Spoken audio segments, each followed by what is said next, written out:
Irreverent, entertaining, cool. You're listening to LA Talk Radio.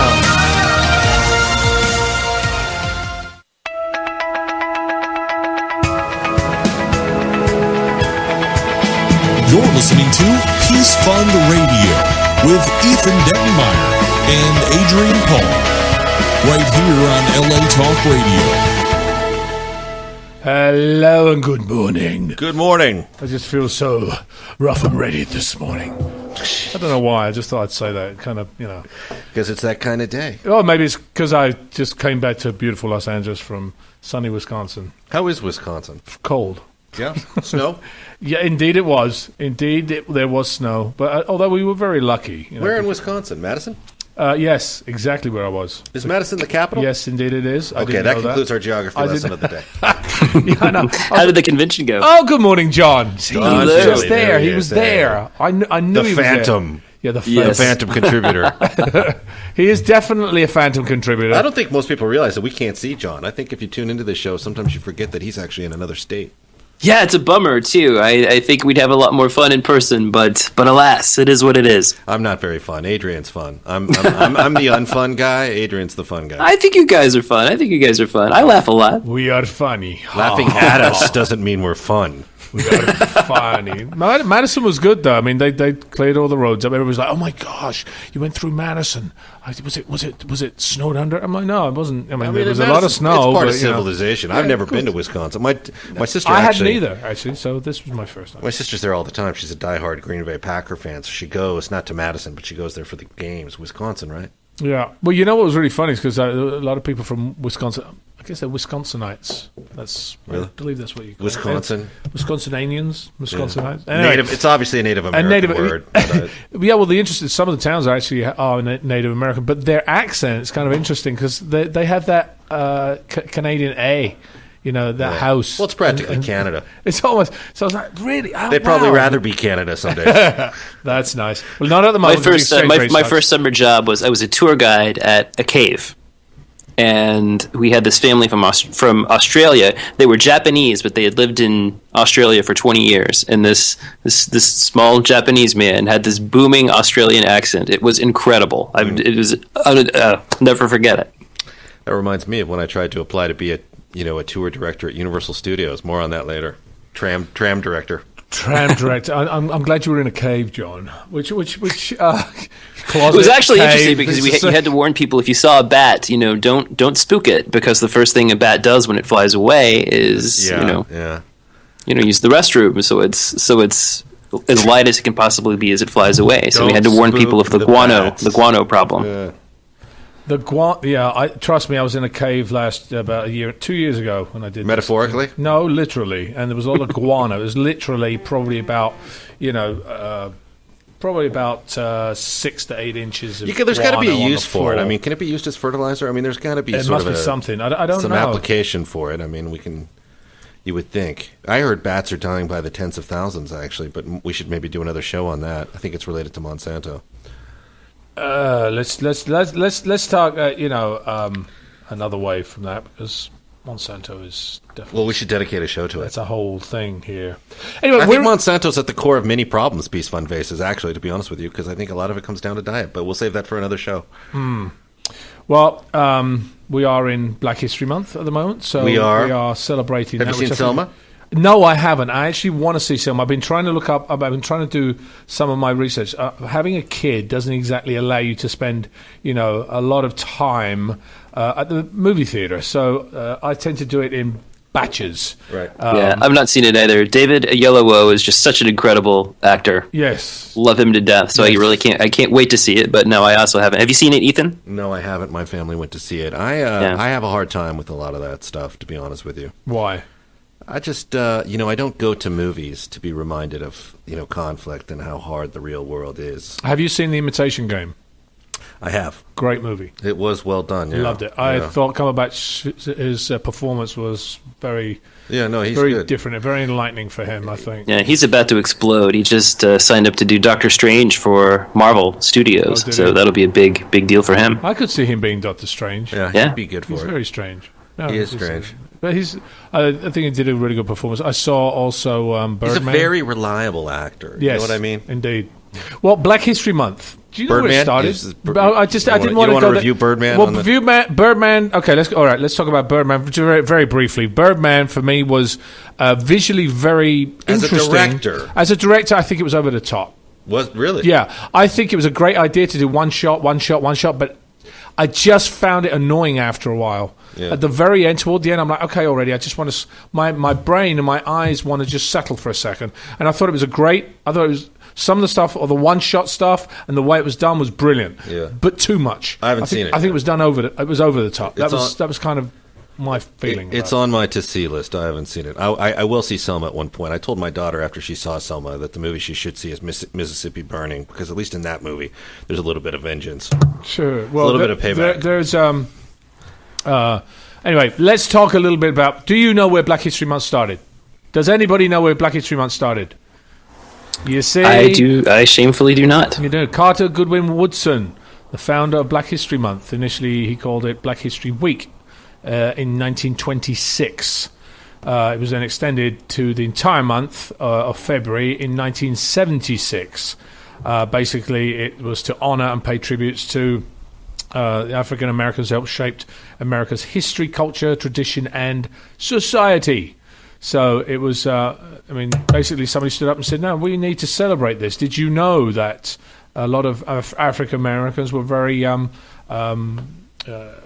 instrumental in so many different things in the United States, which has kind of been swept under the carpet? So I kind of, I think history, you can't change history. It doesn't matter what it was, whether it was good or bad. And, by doing that, I think, you show people what things are all about. I just had that conversation this morning. As far as the world is a much better place with different cultures and different races in it. I agree. And if you don't get that point, if you don't understand that point, then you unfortunately are an idiot. That was a very interesting statement. An idiot. Well, it applies. But I think it's true, though. We've seen that a lot, though, too, with our heroes of the week. Kids from America who have been able to travel to other countries and see, face to face the children that they have helped and learn about, what culture and what society and what the challenges and troubles are in these other places. And I think it's good for both. I think it's good for the kids who go, the kids who are starting these charities, but it's also great too for the children who are in some of these other countries to see that, hey, there's somebody from across the world who thinks I am worthwhile as a person, who thinks I'm worth saving, who thinks I'm worth helping. And everybody is worth saving. You have to think that one of those kids who's being helped may someday grow up and help others because of the good things that were done for them. It's good. Well, we talked. The funny, we talked about bullying for the past 2 weeks. We're going to continue that today. I actually watched a film called Bully, which I didn't really like. Well, there's a couple of films by that title. Which one did you say? Well, it was called Bully. But there's a couple of films called Bully. It was a story about. Was that the one with Nick Stahl? Was it that one? I can't remember. It was a lot of kids having sex. That's what it was. It was really kind of like, not kids. I mean, 19-year-olds. This is the title. The reason you saw it? Well, the reason I saw it was because of the title, because of what we were doing. I wanted to see what it was about, and it was about a little bit about bullying, but it was more about their relationship and how screwed up they were because of the drugs that they were taking and the society that they kind of lived in. So yeah, that's the Nick Stahl one. Ethan, is that the Nick Stahl one? Right. Okay, yeah. So I mean, Larry Clark directed. Okay, yeah. I mean, it was okay. I went through it. It didn't exactly inform me as to what we were going to be talking about today. So, did you think it was going to apply to today's conversation? Yeah, I kind of did. We've talked about bullying for the past 2 weeks, and we've had some interesting discussions about it. I mean, the statistics are pretty heavy. 19.6 of high school students in the U.S. report being bullied at school in the past year. That's nearly 20%. I want to point out that after my solution last week that you frowned on, I got many positive tweets saying that is, in fact, a good idea. Which one? Well, you'll have to go back into the archives and listen to our conversation. But props to everyone who supported my anti-bully philosophical your philosophy. Solution. Okay, yes, your philosophy. Each day, 160,000 students miss school for fear of being bullied, and 43% of kids fear harassment in the bathroom at school. Now, we've done these statistics before. I just want to remind you of those statistics. And one of the most harrowing ones is the fact that 100,000 students carry a gun to school. And that's just preposterous. Wrong. It's basically it's asking for trouble when I think that happens. It really does. So we've also, last week, we also spoke about Clarissa's Gift. Remember that? The little short about it's a powerful short film dealing with the subject of bullying. When Clarissa finds herself snubbed by her best friend, she's at a loss until her grandmother gives her some valuable advice. It's part of the 4th annual Honolulu African American Film Festival, and it's a 168 film project. Now, 168 basically means you have to do the entire film in 1 week. And I think that was kind of very interesting because to do that's pretty hectic. And we found out last week how that film came about. We had the film's director in the studio last week, but this week we actually have Nay Nay Kirby in the studio with her mum. Hello, good morning, Nay Nay. Morning. Nay Nay's the 13-year-old multi-talented teen performer. You became blah blah blah. You started your career at age 4 in San Francisco, Yes, right? That's correct. My gosh. And you were celebrity grand marshal and rode in the Kingdom Day Parade, which you ride in every year. You're a Miss African American Scholarship Queen. Yes. I've got all this information about you. See this You here? do. Yeah. You've done lots of stuff. You're an actress, teen host, author, scriptwriter, songwriter, voiceover, commercial actress, tap dance, theatre performer, rapper. You've done so many. You've been featured in over 30 music videos. Yes. You've been voted 3 years in a row to be the Leimert Park. Is it Leimert Park? Park Book Fair Children's Village Ambassador from 2012. Now, you play in Clarissa's Gift, and we heard a little bit about the film. You tell us a little bit about the film and why it came about and how you got involved in it. Okay, well, like you said, Clarissa's Gift is a short film, and we initially entered it as a 168 film project. I was contacted by my friend, Miss Melina Gay. She is the film's producer, and she said, I'm doing this short film for the 168 project, and I'd never heard of 168. So I was like, oh, what's this? So I went online, I did some research, and for those who don't know, like you mentioned, 168 film project is basically where you shoot a short film, edit it, you add all the music to it, and everything, and you have to do it in 1 week and turn the film in.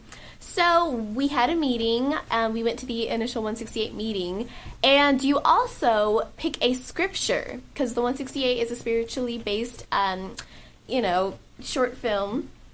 Festival, yeah. Yes, festival. And so they have these stones, these beautiful stones. And so you pick a stone at random, and at the bottom, they tape on a scripture from the Bible. So whatever stone you pick and whatever scripture is on the stone, you have to base your project around that scripture. So that's what we did, and after we went to the meeting, we had our own little meeting at a small little coffee shop up the street, and we just kind of started brainstorming because we needed an idea.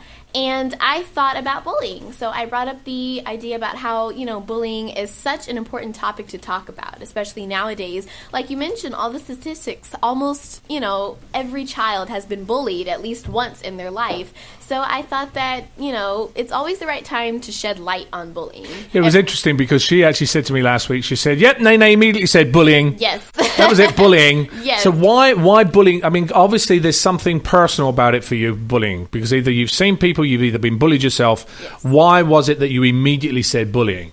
Well, I'm homeschooled currently, and when I was in a public school half of first grade, but we told all the teachers and the principal to keep it a secret that I was an actor because we didn't want other kids to, start getting jealous or start asking a bunch of questions. We kind of wanted, me to just be a normal kid at school until one of the teachers accidentally told the whole class, then one class told another class, then the news kind of spread and almost everyone at school knew that I was doing acting, and then most of them started treating me differently. So at the time, I didn't know about bullying. Bullying wasn't that popular, I think, in my school at least, because that was about 6 years ago. So at the time, I was saying, why are all these people treating me differently? I'm just like them. But my mom said, well, what they're doing is not right, and they're probably not going to stop, so now that's why I'm homeschooled. So from that experience, I was bullied, and it didn't feel good. And I know lots of kids that are also bullied because they're actors, or they are different, or they like dancing.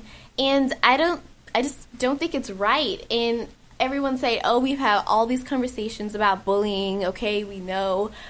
But it's always the right time to talk about it. We shouldn't keep sweeping it under the rug. So if we get any opportunity we can to bring light to it and enlighten more people, because a lot of people don't know exactly what bullying is. Like, there's 3 different forms of bullying.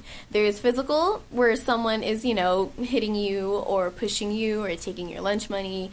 2 is verbal, where they're, saying mean things to you or about you. And then there's cyberbullying, which is very, very invasive. Yes, especially nowadays. I think cyberbullying has taken over. So I just thought it would be important to kind of talk about this. All right, I want to get back to that in a second. We're going to call right now Ty Howard. He's a national anti-bullying awareness and bullying prevention expert based in Baltimore, Maryland. He's the founder and CEO and editor-in-chief of the online magazine Motivation, and the author of the best-selling book Untie the Knots That Tie Up Your Life. It's a practical guide to freeing yourself from toxic habits, choices, people, and relationships. Mr. Howard has generously agreed to join us this morning. Ethan's just about to call him in a second. He's been 19 years. He's worked with and inspired and empowered young people from all ages. Communications. Hello, good morning. Is this Ty Howard? Is that no? That wasn't it. Okay, we just got a little bump in the thing here. He has taught to people from all walks of life to stand up and project both a positive voice and actions against bullying everywhere. He's helped thousands of teens to discover, believe in, go after, and capture their true greatness. Because I think a lot of the time, if you do get bullied, you cannot. What's the word, express or have a creative side to you, because part of you is shut down, especially if you're being pushed down. Part of you shut down, and I think that's very important to find out that ways to. Did you ever find that at school that, were you affected at all by the bullying at school? I was a little bit affected because WiMAX Communications. I had been friends with these people for, quite some time now. So I thought it was a little strange that all of a sudden some of them would stop talking to me, or some of them would say, I'm not talking to you anymore because you do this and you do that and you meet all these famous people and you think you're better than us and we don't want to talk to you. It's amazing. And now there's something else. From a parent's point of view, how did you feel about that? I mean, when you took her and homeschooled her, because I'm interested about homeschooling. Yeah, it was a little disturbing because I didn't think kids could be that cruel at such a young age. Oh, yeah. I think kids are worse than adults in some cases. They just say it. I totally think it's taught. I don't think kids are just that way. I don't want to blame the kids. It's a taught behavior. I agree. And that's what I tried to teach her. We can be less mad at the child and be more mad at the schools, the parents, and the people in the children's circle. Well, it was actually funny because last week, I think it was last week or the week before, we actually gave a quiz out here. We said, okay, is bullying hereditary, or is it a taught, something that you teach or you get instructed on it? And of course it's that, because you just don't come out being a bully. No. You are informed by the people around you as to how you guide your life. And I think that's something that, you can't blame the kid. A lot of the bullies are actually the ones that are being bullied. Yes. They're the ones that are actually, There's a lot of things going on at home, and sometimes that can create opportunities for kids to bully other people. Some things are going on in the house. And we actually showed that in Clarissa's Gift, how bullies, they don't just bully for no reason. There's something that's, hurting them or bothering them, and they don't know any other way to express it or how to get it off their mind or how to talk about it. So they go through bullying. They feel that since they're hurting, they have to make other people hurt. Mm-hmm. There's interesting, how can parents deal with bullying? And there's a little story here. It says, each day, 10-year-old Seth asked his mom for more and more love. I think we have Ty on the line, actually, Adrian. Do we have Ty? Ty, are you there? Hold on. Hello? I don't think we quite have him yet, I think. I'm going to tell this story in the meantime. I think we had him just for a second. Sorry. The original number he gave us doesn't go through, so this is his cell phone. So Are you ready for this? I'm ready for Because this. you're calling him live on the air right now. We're calling him live on the air right now, Ty Howard. Hello, Ty Howard. Hello, Ty Howard. You are on with Adrian, Paul, and Ethan Dettenmaier and Nay Nay Kirby Hi. from the film Clarissa's Gift. How are you doing this morning, sir? I'm doing great. Hello, everyone. It's a joy to be invited to speak on this topic, anti-bullying. Yes. Well, Hello. you've been doing this for a long time now, and Yes. you're on you're a national anti-bullying awareness and bullying prevention expert. And so, have you seen bullying? Has it changed for you over the years that you've been doing this? Yes, it has changed because it's gotten worse. I mean, once you become familiar with the behavior and you put actions and strategies in place to try to eradicate it or stop it, then it seems like, the individuals involved then have to go back and rethink, how can we either circumvent what's trying to be prevented, or how can we top something else that has already been done. And because as I was listening in, yes, because of social media and cyberbullying today, and people, like I said, when people try to one-up what's already been done, so that in a way has nudged it and pushed it to become something even more violent in a way, based on how some young people or individuals go about doing the toxic behavior of bullying. The interesting thing is we had a discussion weeks ago, because obviously the Peace Fund Radio has tackled a lot of different discussions, and bullying was one of them. Originally we spoke about in a couple of different episodes earlier on, and one of the heroes of the week we had on the show actually brought us how she actually deals with cyberbullying, how cyberbullying is very insidious, and how in colleges a simple "I hate you" or "I don't like what you're wearing" or "you're not as cool as we are," etc., begins to start affecting somebody's psyche. Do you find that it's that has become more pervasive in the time that you've done this? Yes, I would agree with that, and it's difficult for some folks because I know even when I go into elementary, middle, high schools, and even colleges and universities, and you give the strategy or the suggestion, you don't have to respond to it or just ignore it. And oftentimes that's to the individual who's being bullied, to them it's easier said than done because they've already seen it. And in some cases it may be slander, rumor, or something that really makes them look bad in the image of others.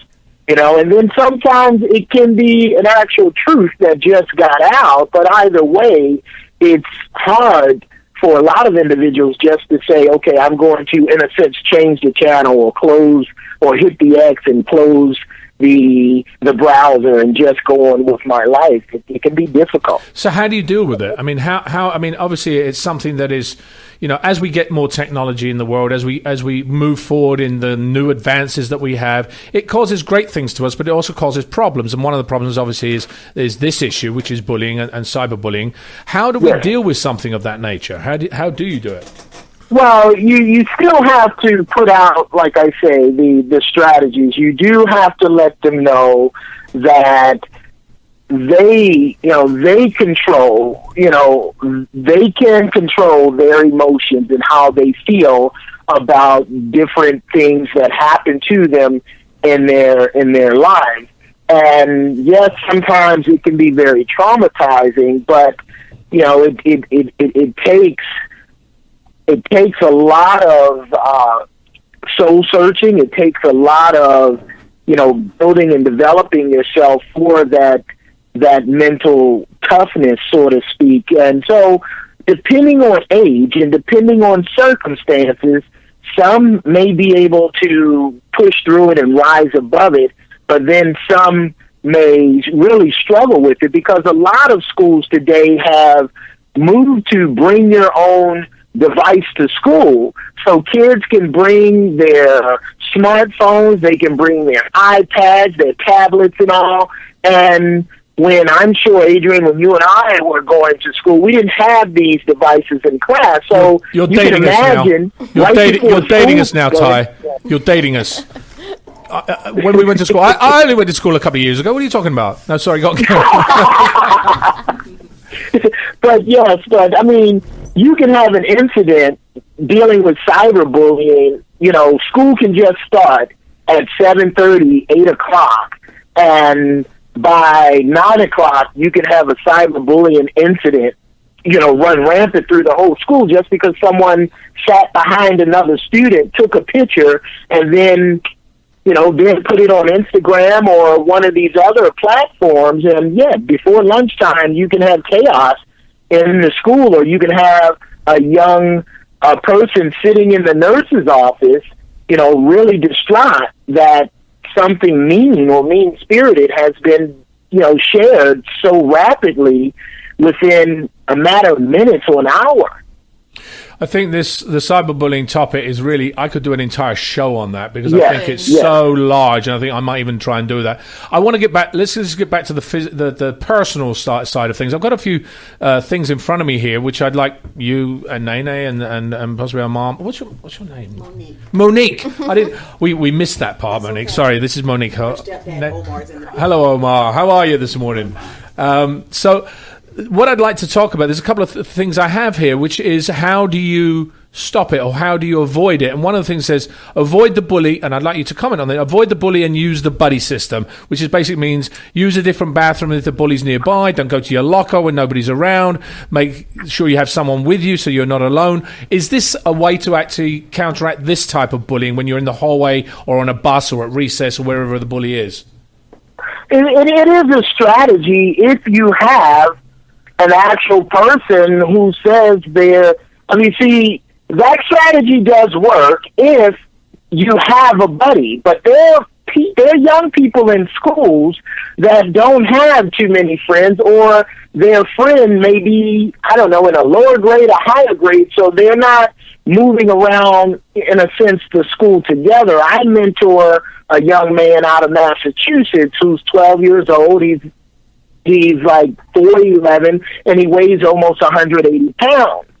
And then on top of that, he has special education needs, so he struggles that way. And so as he described it to me when I started working with him, was he was on the second floor, but because he's now in special education, they brought him back downstairs on the first floor, and he's like, it's just him. You know, to him, it's like him against the whole first floor when it comes to being, you know, teased and taunted and things like that. And yes, the school does. I've talked to the guidance counselors, and the school does, you know, encourage the buddy system. But sometimes, you know, I'm not saying that these don't work, because they do when a school goes about it and makes it happen and become a positive part of its culture. But then when you have some schools where they just talk it and it doesn't happen, then, you know, a young person can look at that and say, yeah, I hear you saying buddy system, but I don't have any buddies, you know, that are near me in the class, or anyone who wants to, you know, be with me, because it's that thing of, exclusion. So you have to make sure when it's being talked and it's being introduced or suggested that the school and the teachers, the educators, everyone is really going to move in a passionate and committed way to making sure that happens. Because if it does happen and it becomes a natural part of its culture, it works great. Well, you know, the thing you said a minute ago, which was actually being isolated, and I think a lot of the time bullies do pick on people that are different, people that don't, they don't fit into what it is. So if you are on your own, I mean, Nay Nay, for instance, let's just say, I mean, a lot of the time you get into a position, you talked about a minute ago about people saying you're different, you're an actress now, we don't like what you do because you mix with the wrong people, etc., etc. I mean, one of the things they say, did it make you angry? What was your reaction to it?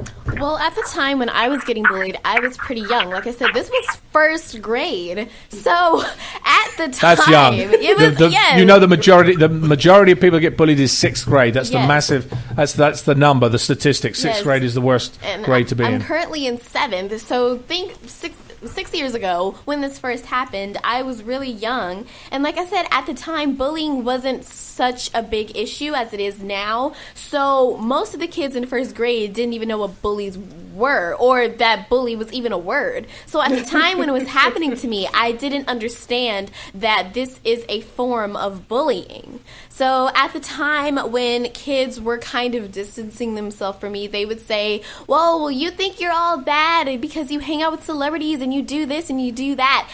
At the time, I was very confused because I was thinking, no, I'm not like that. You guys are wrong. But none of them would listen to me. They would only assume things about me. It did make me pretty sad. It didn't make me angry, I don't think, because at the time I didn't know how to feel. You know, like I said, this was pretty new to me. I was young, you know, when you're that And young. then you have to realize sometimes bullies, you have to realize people look at them as the popular people, and they are That's right. magnets to Yeah. other people That's like right. them. That's right. That's the type of bullies I dealt with when I was in school. The bullies was actually the popular people, The yeah, mean of course they girls were, yeah. the bullies, Yeah. and there was a lot of girls that wanted to be on the mean girl Right. crew. Right. We want to be with them. Well, the interesting thing is, you know, I mean, you want to be on the mean girl crew because you don't want to be excluded, Exactly. right? But what if you then get a whole bunch of your friends that are being bullied or in that, and you create your own crew? Because I don't think people really go to that level because obviously safety in numbers. And I don't know. My dad, we come from a military family, and my dad and my mom, when we were growing up and we had to deal with bullies or people that were mean to us, my dad would always say, if they hit you, you hit them back harder. Yeah. If they say something to you, say something back harder. That's the time right. I grew up in. Yeah, I we get that. always I shut did the too. bullies down. We didn't have the growing numbers of bullies like their generation, and we didn't carry guns and knives and shut them down that way. It was always a fist fight after school. Meet me at 3. You bullied me, and we're going to fight about it. Things have changed since then. And Yes. and like I said, the bullies are popular. People need to acknowledge that bullies are not always the weird or different kid. A bully can be a child next door that looks like you. Right. No, it's so true. You Listen, can't profile bullies. You really can't. When I was at school, I came from an Italian background, and being in England in the time that I was in, which is in the 60s, basically, when I was a kid, you know, I was 7, 8, 9, 10 years old, whatever. Basically, people would call me spaghetti. They call me itai. They call me garlic breath. They call me whatever it was. And I would feel like I had to hit back. And so what I did is exactly that. I became part of the cool crowd, and then I started making fun of the people that weren't as good as me, which then creates a cycle. Right. You know, because you're being picked on. You think, well, this is how I should deal with it. But it's not. There's a whole different way to look at that. And see, nowadays, kids are different because if they are getting picked on by a bully, they are afraid to speak up because they feel like whatever they say is going to be shot down by the bully. And eventually they just give up and stop trying because they say, well, if they're just going to keep coming after me harder and harder and all these people, what's the point? Lots of them, they tend to lose hope. But that's not what we should do. Right. Well, like Monique said, that, you know, and she brought up a very good point. You have bullies when you cannot profile a bully. Because I go into schools and I ask, you know, I give a pop quiz before I really get into my message. And one of the questions in the pop quiz is, do you believe that a bully is failing? You know, because you often hear bullies are losers, and so do you feel that they have poor grades? Well, some bullies are really, you know, gifted and talented. They're overachievers. They just do that because, like Monique said, it's a part of being popular. Because one thing sometimes about being smart, if you're smart, you can be called a nerd, a geek, or dweeb, whatever, name they want to attach to it. So some people will even bring bullying into the equation so that they don't get lumped with that group. Or, believe it or not, there are some people who are very smart and they will, in a sense, dumb themselves down just so that they don't, again, get lumped with, the smart the smart kids group, and it really causes a big divide because you have young people, and especially like you said, Adrian, and come to sixth grade, that middle school is that time where a young person is going to decide which way am I going to go with this. Well, the other thing is this route or this route. The other thing is, Ty. Okay, let me mention another statement: act brave, walk away, and ignore the bully. Does that work? Not all the time. No, not majority of the time, because the bully will come after you, and especially going back to the popular thing, bullying happens. Why do people bully? A lot of people bully because they get a reaction, not only from the victim, but also the bystanders who are sometimes cheering them on or laughing because they're teasing, joking, kicking, taking something from a person, throwing personal items from that other person, and they get that crowd that's cheering them on. And again, we live in a digital era where people will even break out their cell phones today and record it and throw it on YouTube or Instagram that this kid is being picked on. Let me ask a question. Monique just said bullies want the power. Okay, let me put a statement out right now. I used to teach a program when we did School Makes a Difference, which was basically peer pressure. And peer pressure basically stated, from my point of view, was, okay, somebody comes up to you and tries to hit you. If you go against that hit, then basically you're meeting force with force. But if you walk away from it, if you let that go, the power is in your hands. So the point is ignoring the bully to a point. Does that take away the power to a degree? Obviously, there is an extent of bullying that you actually have. There's levels of bullying. There's levels of bullying. But obviously, when somebody decides to start picking on you, the minute you start reacting to that bully, then they go, oh, this works, I'm going to do it again. Right. If they can get a reaction, then they will, continue. But again, like you're saying, Adrian, yes, sometimes if you do decide to walk away and ignore, then they'll leave that individual alone. But if the bully is in a power-tripping mood, they're then most of the time going to try to move on, to the next student or a kid until somehow, some way they get shut down. And let that be, if we're talking in school, let it be the principal, the administrator, guys, or even teacher, or even some students stepping up and saying, look, you're going to have to cut out this behavior because we don't like it. We don't like you because of the behavior. A lot of times you can't get to the bully early, but if you get to the bully earlier, sometimes you can turn that person around. But a lot of times our bullies end up being gang members. They end up being football players. They end up being boxers. They always want the power. And a lot of the athletes and even a lot of people in power positions, even in corporate offices, you got the chief of divisions. A lot of them will tell you their childhood, they were bullied. They were bullied by parents, peers at school. And these people are in money positions. They're in power positions, and they came from bullying. No one stepped in. A lot of them changed for the better, but then we see a lot of domestic violence. It comes from being bullies. A lot of these people grow up and become the environment what that they profligated. Exactly. Yes, right. Let me ask you a question here. Okay, so let's say it doesn't work in this instance. Obviously, we're talking about different levels of bullying, different levels, and how you can deal with it. What's another way? Do you tell an adult, a teacher, a principal, parent, lunchroom personnel at school? Does that work at all? Well, usually I've talked to a lot of kids that have been bullied, and they pretty much tell me the same thing. We don't tell anyone because no one That's cares. the issue, I think. And see, this is an interesting thing, because I said this 3 weeks ago, I said, the one thing I want my child to tell me is everything. I don't want to say to my child, stand up to that, you've got to make sure that you're, you can stand up to that, you've got to do it yourself.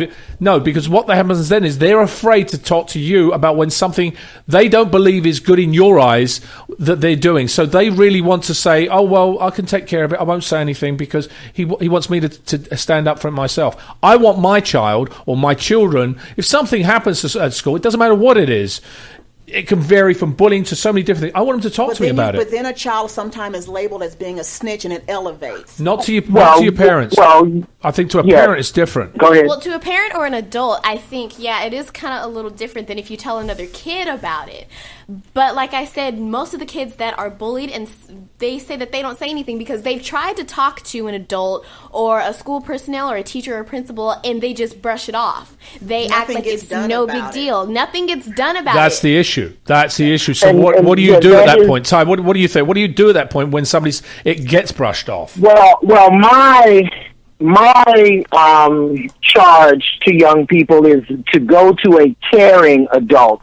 Believe it or not, yes, there are educators that are in the school system that aren't as committed, to making sure that child safety is 100% supported when in school. So I always encourage, go to a caring adult, and of course that always starts with the parent, but definitely when you're in school, you keep going until you get the response that you need, and especially if you tell your parent, then the parent should push just as determinedly, because the thing is, today, any bullying that's being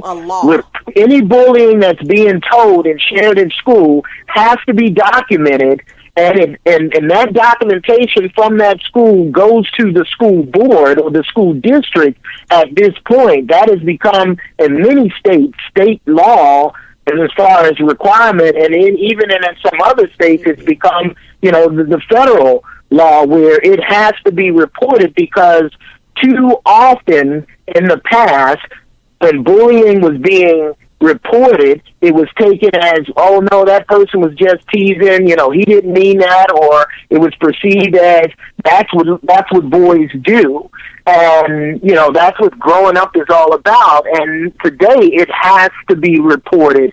So I tell them and suggest to them, go to a caring adult. So it may not be that teacher in that room, even though you can tell that teacher, but if they know they have a teacher in that school, or a principal or administrator or guidance counselor who's very passionate about making sure people don't get bullied, make sure they go to that individual and let that person know. And most kids don't do it because, as it was said, it's perceived as snitching, but then the second thing is retaliation. Sometimes retaliation doesn't only come back from the bully, but it also may come back from the bully's friends or the bystanders who stand there and cheer on this individual's toxic behavior. Well, you mentioned something, Monique, saying there should be zero tolerance anywhere. However, you must learn your rights. You've got to check your state's legislation about bullying, because each state is different. They have different laws, different policies on bullying, along with requirements on how schools should respond. I mean, you can actually you can visit stopbullying.gov to find out the laws your state has put into place. You can also check out your state's Department of Education website for a State Safe Schools office, which can be a great local source to learn more about the state and schools policy. But let's go back to something both of you, both Monique and you, Ty, were talking about a second ago. Parents or somebody higher up. Parents really need to step up a lot of the time. I think parents these days sometimes we have busy lives, we have things to do, and we ignore our kids. And I think parents need to be the one trusted place kids can go to when things go wrong, online or at school or anywhere else. And I totally agree with that. But then a lot of times kids are coming from bullies. Some parents are bullies, and some kids have other siblings in the family that are bullying them. So when you have a situation like that, and then you have it coming from every end. Okay, you got it at home, you got it at school. Teachers are bullying kids because some of us are teachers' pets. That starts a bully cycle in itself. When you are favored over other students, there's 30 students in a class. The teacher decides to pick 2 or 3 kids out of a class and make you their favorite. What does that tell the other kids? They're not good enough. Mm-hmm. A lot of times you have to realize bullying is not in a certain area. It's not in a certain neighborhood. It's not. It doesn't have anything to do with wealth. It can be in your home. And it's hard to start the conversation how do you start a conversation if it's going on in your home? Kids in a home like that, they don't feel safe. They're not So going let's to talk let's about address it. that for a second. I mean, we're running out of time already. I've got 5 minutes left on this show already. Let me address that for a second. Ty, what do you think about what Monique just said? What is the solution to that issue? The solution to The fact the that it might be issue. the issue that it's in the home. I mean, you have a child that is bullied, goes home and says, well, she or he can't go to the parent because they're having the same Right. issues at home. Parents ignore it. What do you do in that case? What does a child do? Well, like Monique said, some of us we came up in a home where if you did, if it was happening at home, or if you had parents that said, "Hey, I'm going to put you back outside, shut the door until you fight back," and you had to stand up and take care of your business, or you couldn't get back in the house. So some kids, they know they're going to get that type of response where the parent says, pick up a desk or pick up a chair or hit him with a ruler, hit him. I mean, when you get that type of, I guess, instruction, it can really put a child's decision-making process in a tailspin, because the child may know that if I do this stuff, I'm going to get myself in trouble, and it's not going to solve the problem.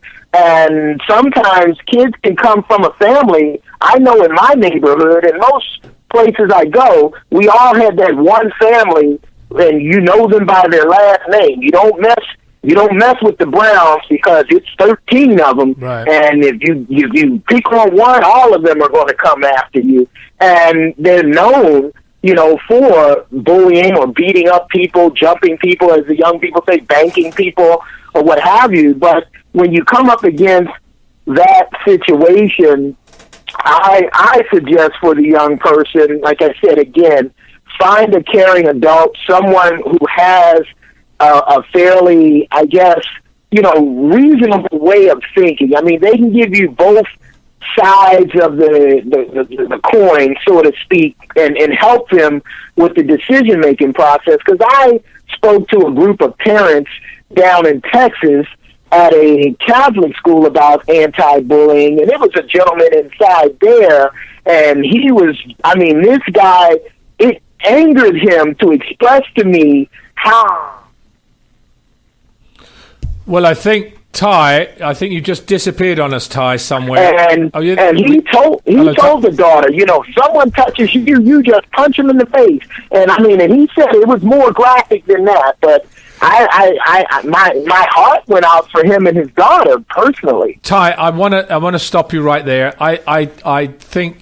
Thank you for coming with us this morning. We're literally run out of time. This subject could go on. There are so many ways to do it. Right. I think, like anything, you have to discuss it. You have to talk about it. You have to find the solutions for it. There are so many issues that affect this particular form of issue that faces our children, that it has to go on and talk about. That's why we've created a 3 or 4 week show around this topic. Ty, thank you for joining us this morning.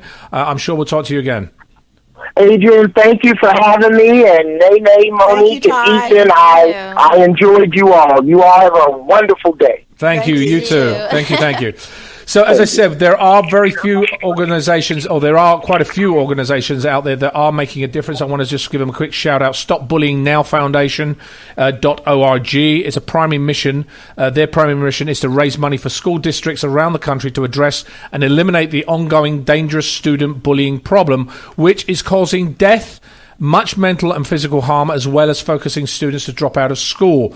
You can check them out, as I said, StopBullyingNowFoundation.org. Also, Make Beats, Not Beatdowns. That's www.makebeatsnotbeatdowns.org. They're a non-profit uprising dedicated to presenting alternative help to bullies and the bullied youth through all aspects of art, music, and education. Now, Nay Nay, I know you. I'm going to say very quickly. Yes. You use your music to try and inspire and uplift kids, which I think is important. Yes. Can you tell us very briefly about that because I've got like 1 minute left. Okay, yeah. Because like he mentioned earlier, most kids that are being bullied just need someone, like a caring adult or anyone who cares. But sometimes it's hard for them to find that. So they'll turn to music. That's why I take pride in my music, and I always try to write something that's inspiring and, inspirational for them, something that's comforting. So they're like, well, if all else fails, I'll just go to my music. Because I know lots of kids find music important. It's kind of like their way to escape, their way to kind of, Right.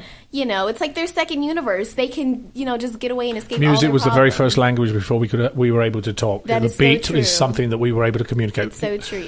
And it's universal. Everybody Absolutely. feels it in some area. Nay Nay, Monique, thank you so much You're for very coming in this welcome. morning. Thank It's you such a for pleasure for having having us. us here. Everybody, thank you Keep so the much for joining us. conversation going. Watch Clarissa's Gift. Absolutely. Watch Clarissa's Gift. Nay Nay Kirby, thank you so much. Thank you, Ty Howard, for joining us. I'm going to finish the show with a quote from Ty. He said, "The voiced and silent scars from bullying experiences should teach us the urgent need to teach and encourage kindness between teens everywhere. 365 days a year." This is Adrian Paul and Ethan Dettenmaier. We'll talk to you again.